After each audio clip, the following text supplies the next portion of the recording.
আল মুসলিমুনা কারাজুলুন Wahid in ইশতাকা আইনুহু ইশতাকা কুল্লুহু ওয়া in ইশতাকা রাসুহু ইশতাকা কুল্লুহু।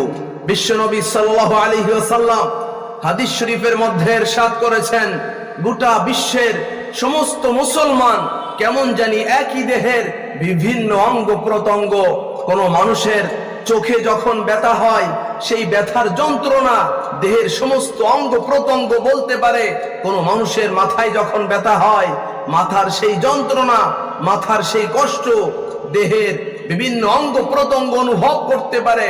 ঠিক তেমনি ভাবে শুধু বাংলাদেশ নয়, গোটা বিশ্বের কোন প্রান্তে কোন মুসলমান যদি দুঃখে থাকে, কষ্টে থাকে, বিপদের মধ্যে থেকে থাকে, তাহলে সেই দুঃখ কষ্ট গোটা পৃথিবীর সমস্ত মুসলমানের দিলের ভিতরে অনুভব করতে হবে।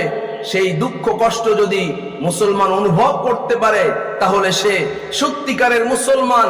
আর যদি গোটা পৃথিবীর সমস্ত মুসলমানদের দুঃখে সে দুঃখিত না হয়, সমস্ত মুসলমানদের ব্যথায় যদি সে ব্যথিত না হয়, তাহলে সে সত্যিকারের মুসলমান নয়।